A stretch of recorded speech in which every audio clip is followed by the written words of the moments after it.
Want to know how to unsubscribe from emails or promotional emails in TaskRabbit? Well, no worries. In this video, I'm going to show you an easy step-by-step guide on how you can do it.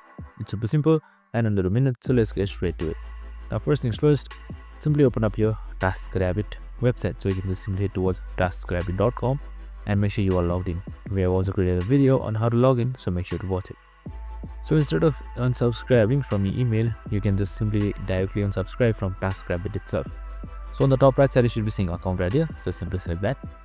So now once you fill your account, here you should be under your profile on the left side.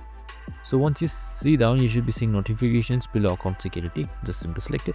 Now once you select that, here you should be seeing your current task updates and emails. Here you should be seeing promotion emails and notifications.